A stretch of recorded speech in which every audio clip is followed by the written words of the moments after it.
Jai Hind students. Today I'll be dealing an important topic in cloud computing. In my previous lecture, I already told you what actually do we mean by cloud computing. What are the different characteristics of cloud computing? Today I'll be discussing about the evolution, how cloud computing basically evolved. So as far as the evolution of cloud computing is concerned, we can basically see that it started somewhere in the year like 1960s to 1970s. They were mainframe system.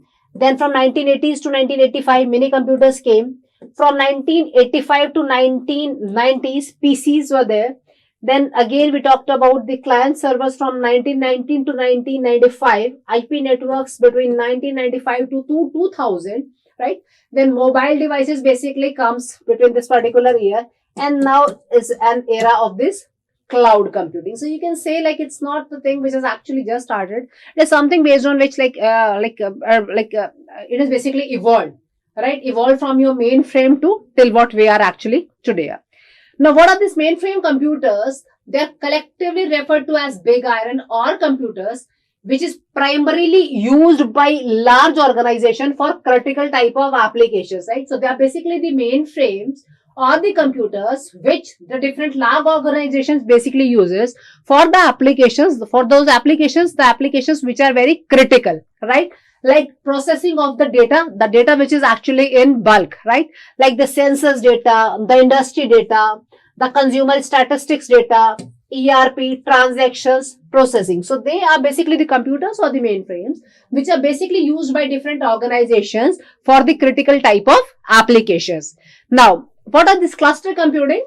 It is starting in 1990s. Clusters became the standard technology, right? A cluster is a single logical unit consisting of multiple computers which are linked through the LAN, right? So it is basically a single logical unit which is consisting of different systems, different multiple computers, and those systems or those computers are basically connected through a local area network. The network computers essentially act as a single, much more powerful machine. They contributed distributed computing, parallel virtual machines, and different message passing interface. Now again, there is load balancing clusters.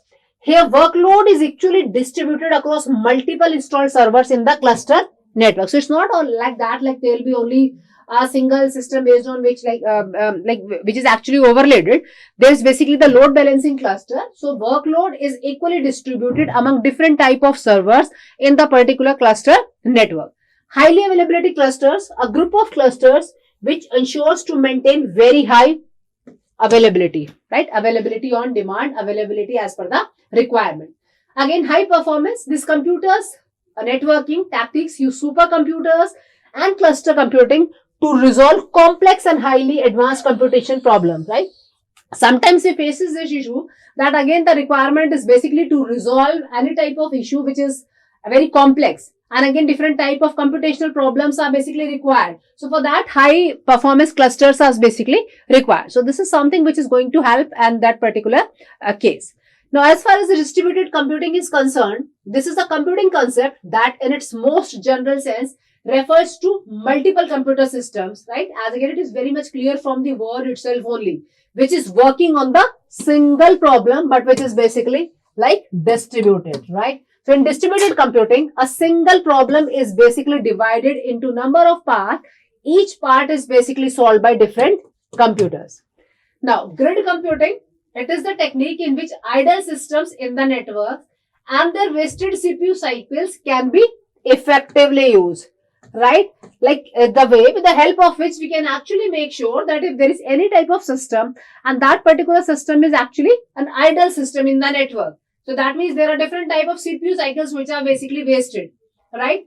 So they can basically used by uniting pools of servers or the storage system and networks into the single virtual system for the sharing of the resources dynamically at the runtime. So we can simply say that resource sharing and coordinated problem solving in dynamic multi-institutional virtual organizations.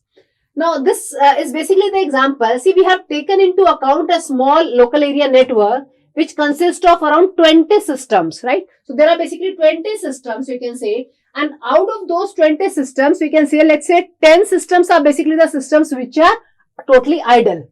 and 5 systems are using less amount of CPU. For our consideration, just an example. So as the CPU cycles are basically wasted. So what is actually the work? The work begins here as we are going to efficiently use those wasted CPU cycles into the working cycle. So this is basically the layout of the internet grid with the common database, right? There is basically the hub, the network is there, different supercomputers are there, mainframe is there, Linux is there, then again database is there. So all the systems in the network basically access the common database, right? So basically the work is that we are simply going to effectively utilize those wasted type of CPU cycles into some working cycles. Now, what is utility computing? It involves the renting of computing resources like any sort of hardware, the software, the bandwidth as on required depending on the demand basis. So as demand, like based on the demands, it is going to be used based on the utility, based on the the requirement on all that can be used.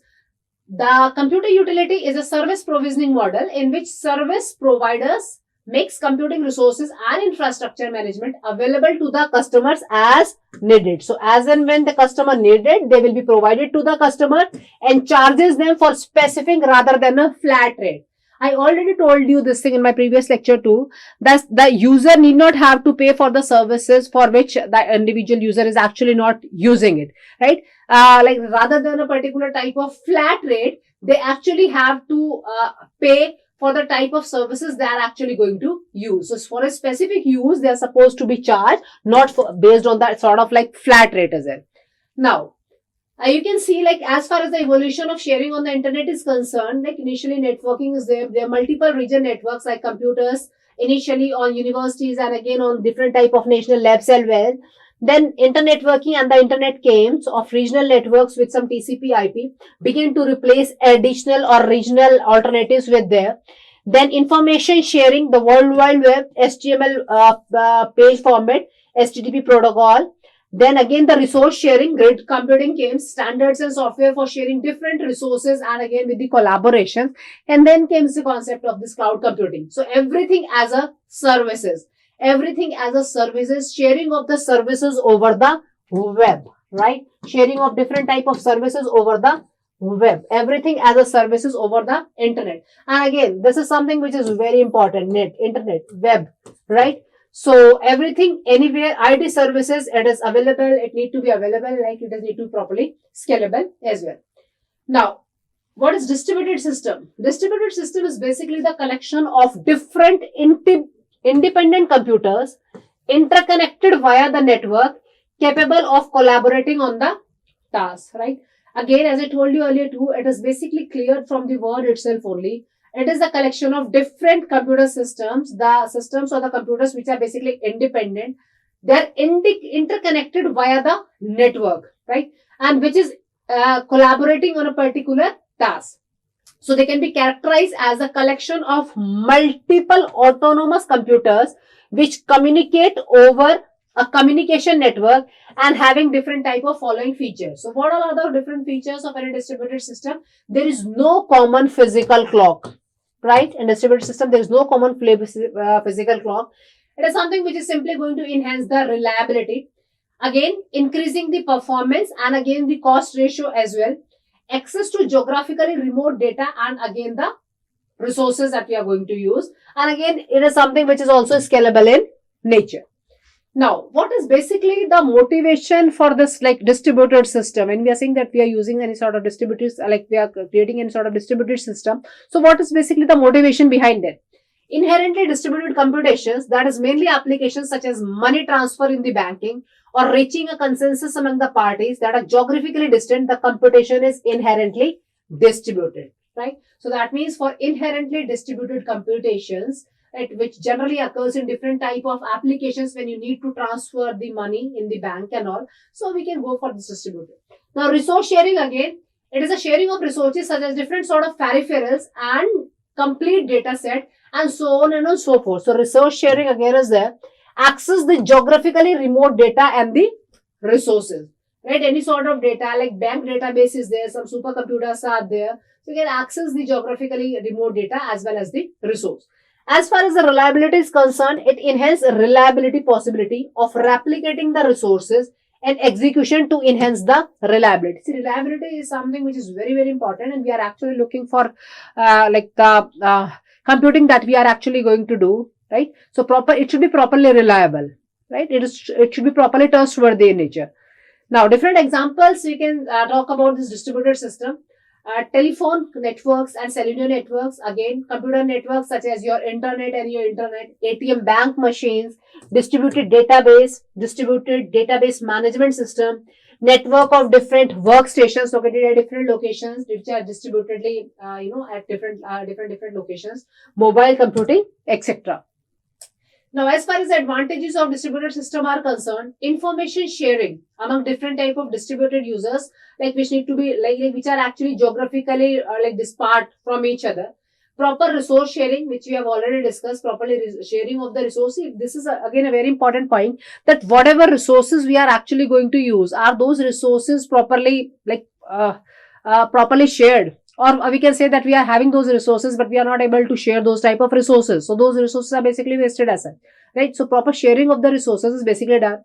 Again, extensibility and incremental growth, depending on the requirement, depending on the necessity, depending on the type of computing that we are actually going to involve with, it is something that need to be properly scalable, right? We need to add on, we'll be able to add on if we want to leave. Once we have used the resources and it is no more required, we can actually freeze that individual. Then again, shorter response time and higher output is there.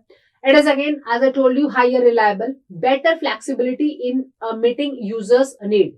Right? Flexibility depending on the need, flexibility depending on the requirement is again there. Better price ratio, again it is scalable, and again transparency is there. If we talk about the disadvantages, difficulties of developing distributed software, right? It is not as easy as it seems to be. So there seems to be difficulty when we need to develop any sort of system or any sort of software which is distributed in nature. Again, the problem of networking is the main issue which usually need to encounter every time. So networking problem of course is there. Security issues of course is there, and we are very much focusing on the security issues and all. So what are the ways or the mechanism that need to be incorporated, ways on which we can say that if we'll be able to incorporate it, we'll be able to enhance the the security of the computing that we are actually going to do. Performance again is sometimes the disadvantage. Again, as far as openness is concerned, that can also be the major the disadvantage of your distributed system. And again, the fault tolerance, that how much capable your individual system is for if any sort of failure is going to occur. Like, it should not be the scenario that if any sort of fault or failure is going to occur in a system, the whole of the system got crashed.